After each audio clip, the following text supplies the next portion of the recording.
And fuck, Aaron, we got a good ass card. So I guess let's start by looking at who signed up in the teams real quick. Uh, for the 3v3 bracket, and registration is open until basically 12:30 on Saturday. So we got time. But we got of course we got the carpool from hell, Cheradine, Jacket, Aetherby coming through. We got the Pogi Boys, Simo, CV Hash Oil, and myself holding it down for the Filipinos out here in Bay Area Guilty Gear. 3 actual psychopaths gaming. That's Yeah. fucking one bin, Senior Children, and Ghost Deer, the meme squad for sure. Team 7, here to run it back. We got Emoto, we got Starseed, we got Uppercat. All of them now on hitboxes too. Valentines are toxic, featuring Dandycam, you, and Bondrin. Where's Wilton? Is he working? So yeah, he's working. Oh, all right. Yeah. So we don't get the full We don't get a full Valentine squad. But No. I'm I'm glad to see Bondrin in the mix. 3 imposters remain. We got Kevitog, Tom, and Smiles. That's pretty godlike. Shots of Smiles getting in there. Fucking 3rd place at last week's Wednesday night fights. Idolmaster Shiny Colors, CT Warrior Daymendo, and fellow Caliburst TO Yuzu Manabe, who we haven't seen show up in a while. He's actually also going to be running a plus R bracket after the show matches. That's what's up. I might have to enter that shit. And then Billiards and Buccaneers featuring Philjo 5000, Espada, and Hello Mellow. It's a good ass spread. Hey, what up, Leo? Good to see you. Yeah, it's a good spread of some of our regulars for beginner and intermediate, and kind of the rest of us that can't really participate in those anymore. Yeah, no, this is going to be a good one. It's double elim. Seeding is not a thing for this unless Carpool from Hell gets the 1 seed for being the top 3 team. I think as the as the current top or the current 3v3 team with an actual competitive win on them, I feel like we see them, we give them top seed. But so the neat thing about this format is we're doing a double elim bracket, but each match is just a best of 1, right? Just single life, right? We're doing Pokemon style, so you get a chance to counter pick, but when you're in a match, if you lose, that player is done for the remainder of that match, right? Right. And I saw Kevitog running some scrims with a couple different teams. We actually scrimmed with the 3 imposters remain team on Friday, and it was pretty dope because we could probably tell you with a high amount of confidence for any given match who we think is going to win a best 2 out of 3. But it's not as easy to say, oh, who's going to win the first game, right? We're used to especially in Wednesday night fights or in Caliburst, we're used to having the full set to download someone to check in and see, oh, this is where you are at from the last time I played you. Or if you've never played someone before, you get a little bit of time to figure out the matchup. It is not like that in best of 1s, right? In best of 1s, you get teams going hot just because they won the first game, and so their hands are a little bit more ready to do the thing. You get counter matches that you didn't think to look for, right? And you get upsets all over the place. So I'm super stoked to see where this goes. Yeah, like you said, best to 1s are kind of anyone's game. Like it's a lot of strategy involved. Like you got to think about who you want to put last, because sometimes there's people who you just let them loose, right?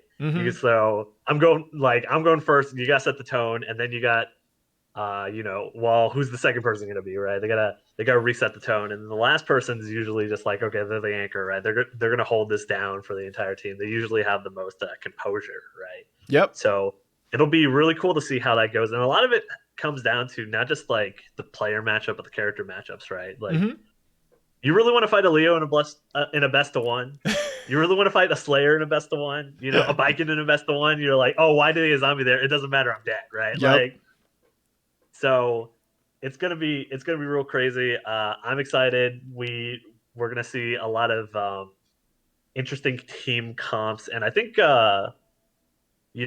this one's gonna go the distance. I think whatever we get to see is gonna be crazy. I love it. Oh yeah. And I just want to throw one more wrinkle in there. This is a suggestion. So the way we do things at Play Guilty Gear, right? Like I am kind of the front man. I'll help. I'll provide the creative direction, but it is and Starsky will help execute, especially on the tech front. But Aaron is the one who makes shit actually happens when it comes to the events. And if it's cool with Aaron, I would like to have an open invite to anyone who is playing on stream on either team. They should, if it's cool with Aaron, we can get y'all in the voice call so you can be coaching. You can be talking shit. You can be doing whatever the fuck you want as long as it's not super obscene. Just to get a little extra oomph in there, because we got commentary, right? Caliburst has been about commentary. We have some good ass commentary. Bonjern and Babel have been holding it down for a minute on like educational, right? And really good I'd say nurturing commentary, right? But like you saw in the clip, we had Pepsi commentating one of his own matches, saying this is tight while he's fucking pop bustering Babalu, right? I want to see some of that shit. If you have 6 people playing in a 3v3, well, only 2 of those people are actually playing. The other 4, they can be yelling their ass off just like we do in the fucking United Wednesday Night Fights shit. So that's what's up. If it works out with Aaron, if it's okay with him, we'll get y'all on the call and y'all can talk all you want. Yeah, we can definitely figure that out. I do love part of just the team element is just people popping off for the boys.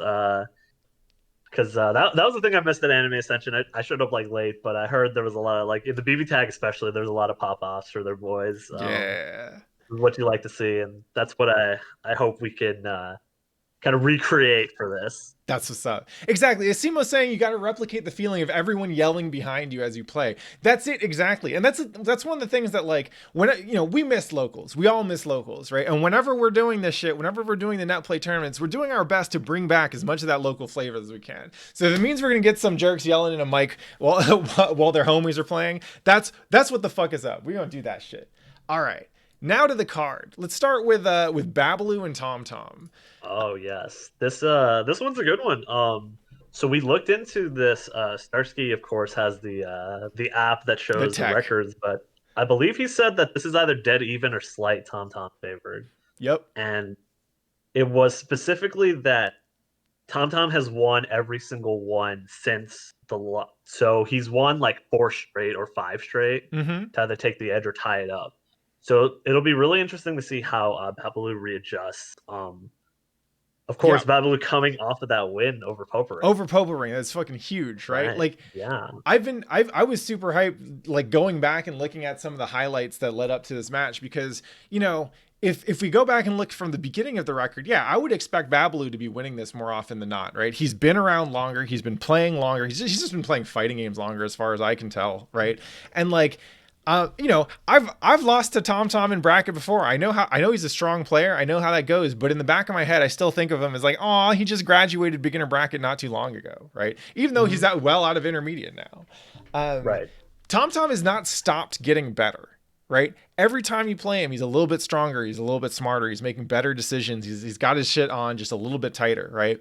Babalu is amazing at adapting, but he's also gone through a lot of like ups and downs. Like I wouldn't be surprised if some of the recent of some of Tom Tom's recent wins were helped by the fact that Tom Tom has stayed grinding this whole time. Babalu switched to hitbox. Babalu was messing with Leo for a little bit. Babalu was going in on them's fighting herds in a bunch of other games, right? So I'm super stoked to see how this match plays out because we get to see a focused or at least a somewhat more focused Babalu, but as far as I can tell, Tom Tom has never taken his eyes off the prize. He enters like every fucking week. Yeah, the interesting thing that I'll say about this is that kind of in prep for the Popering matchup, even though it wasn't something like we forecast, Adapt and Babalu hit the lab.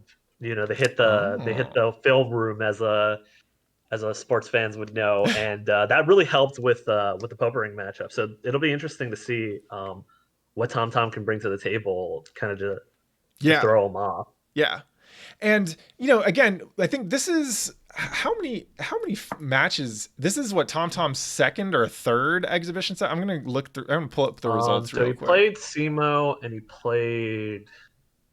He played Vict and he played Simo. Right. Yeah. So this is his third exhibition set. I don't think we've actually had Babalu play in the 3-way between Babalu, Bonjern, and Cam I think that was Right. in August or something. But we haven't Yeah, that was actually seen Babalu sit down and prep for a first to three, right? Tom Tom has this experience. He's had the chance to go through this preparation process before, which I think is super cool. Babalu, we know that he's great at adaptation. We know that he's meticulous about playing games and digging in deep. I actually haven't seen what he's like when he's focused on a specific matchup. mhm.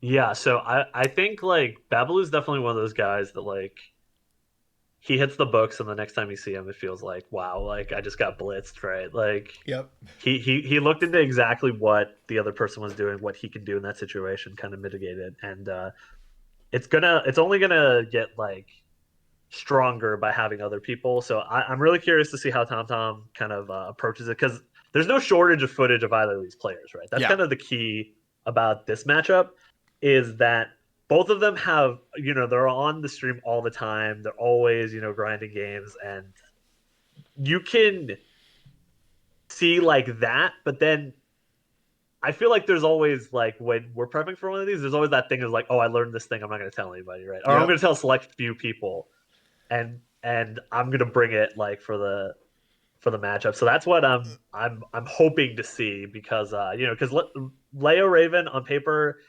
not as interesting as the player matchup, right? Yep.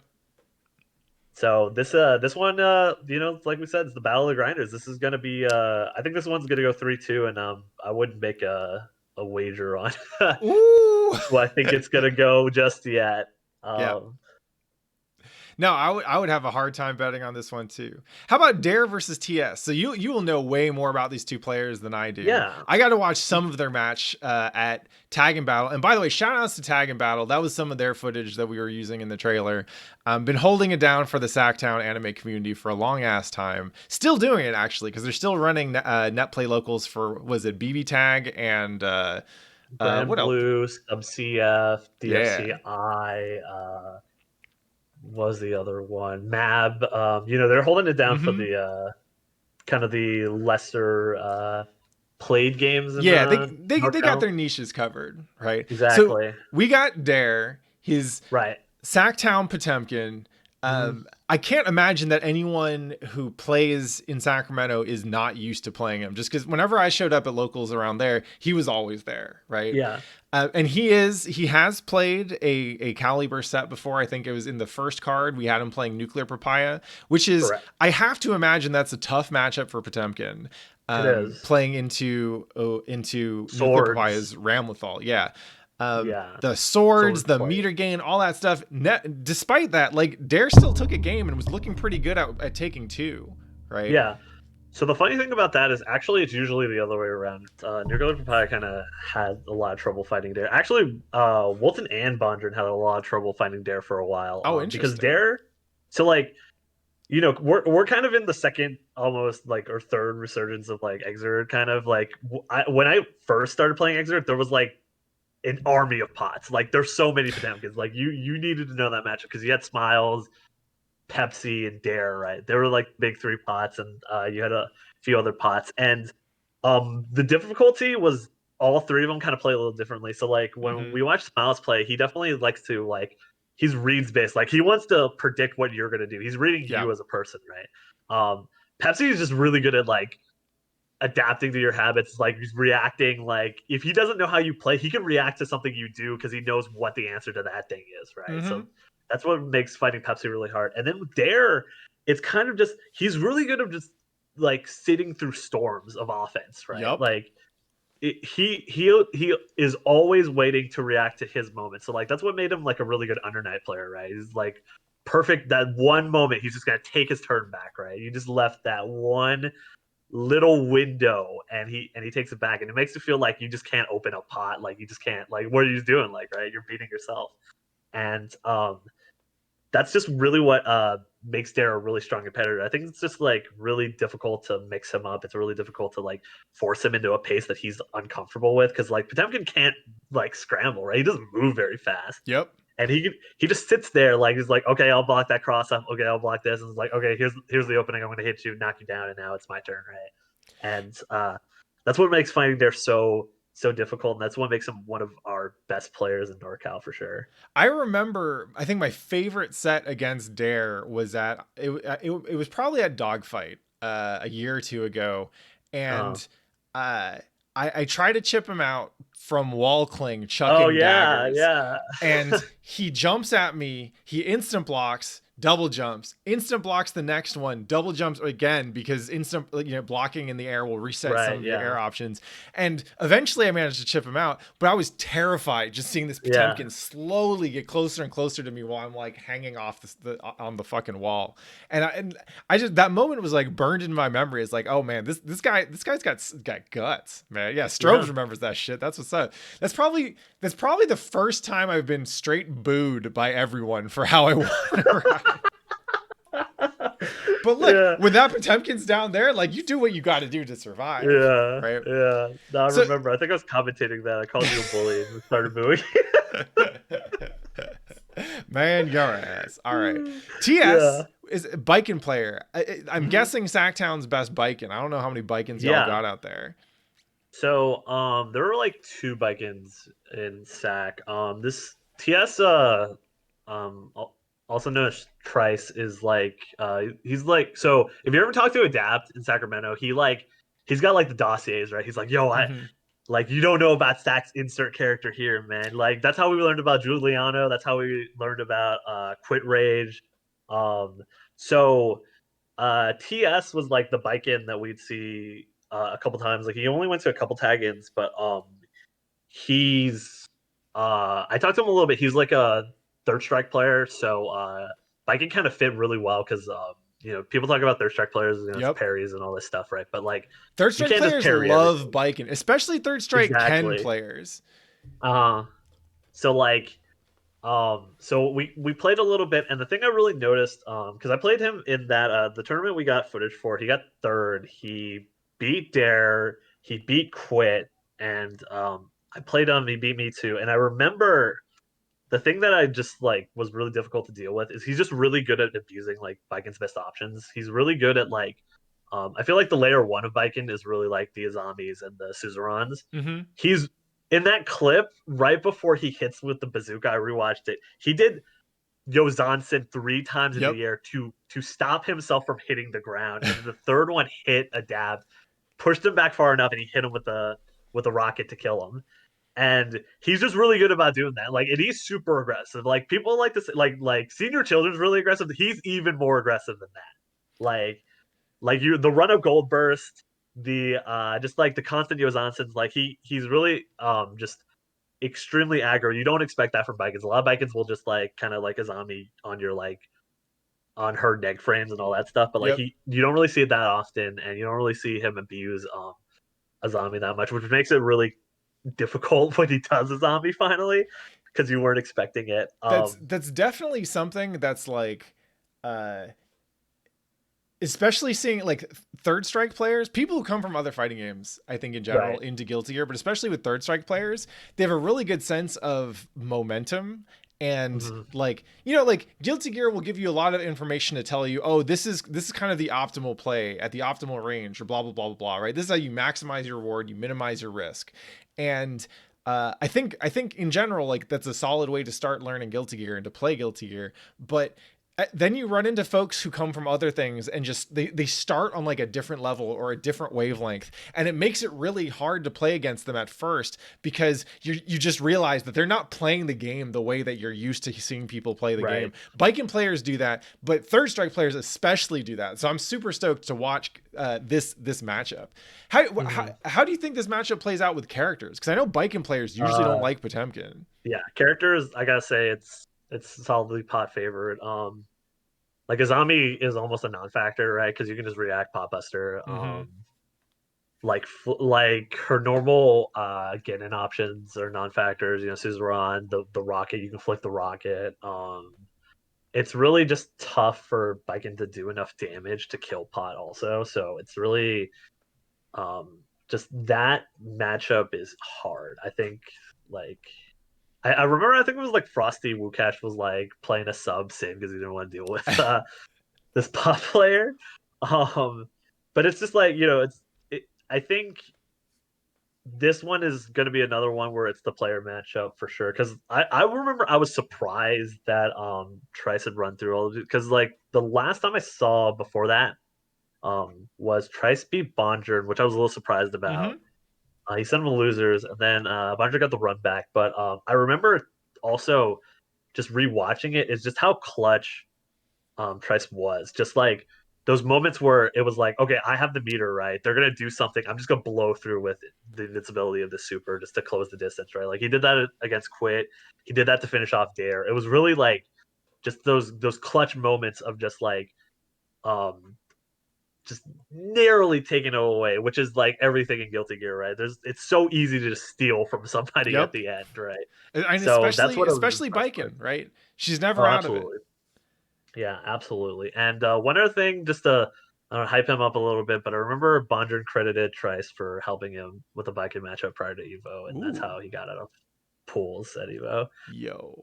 All right. So, so yeah, he's really good. I hope we get a good match. Hell This yeah. one could go either way. It could go 3-0 just pot or 3-0 Viking, and we just feel like that's how it be in NorCal sometimes. Well, it's always super dope to see the best that Sacramento's got to offer. And last up on the card, we got Pepsi versus Dandy Cam. These Oh two, yeah, obviously no strangers to each other. So actually, I guess to back up, at last month's Caliburst, the main right. event was supposed to be Pepsi versus Angry Black, Hmm. and unfortunately, like 30 minutes before the card starts, I get the DM that you never want to see, which is from one of your main eventers being like, "Sorry, dude, I don't shit just happens. I guess I can't make it." And so I ended up playing Pepsi instead and got bodied 0-3 as happens. Uh, And I wanted to make the match versus Angry Black, but he just wasn't up to but basically he's got other shit going on in his life, and he didn't want to try and commit to it, knowing that there's a risk that it would fall through, and then we would have to deal with this again. So mhm. Cam stepped up and said, "Fuck yeah, I'll play Pepsi." These two have gone back and forth for I think about as long as they've been playing Guilty Gear. I think so. Yeah. Um, Um, yeah, Pepsi obviously playing Potemkin, Cam on Jacko. I guess we could potentially see other characters out of Pepsi. He's got his Zato. I don't think he's gonna run Zato versus Jacko. yeah, that would be a Maybe mistake. the Soul.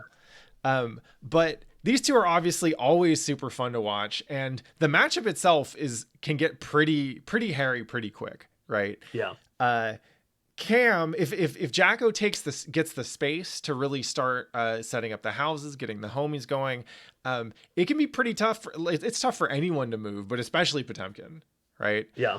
On the other hand, Potemkin actually has some pretty decent tools for like shutting the houses down, right? Slidehead not only gets a knockdown, it also hit all the houses on the ground from anywhere Right. on screen, right?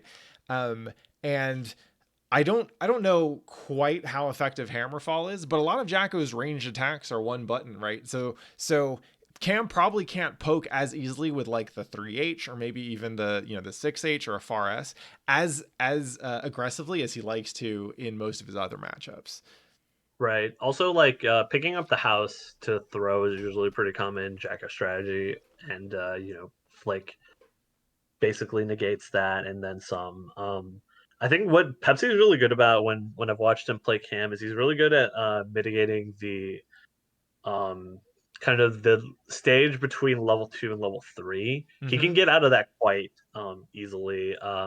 Like Aegis, a lot of people think Aegis doesn't matter when you don't have projectiles, but it also like people forget it actually anything within the Aegis field besides Jacko can't be hurt. So Yep. like you can't hit the minions. So if you try to hit the minions, they'll just go right through them, or like it'll hit them, they'll recover, and they'll just hit you.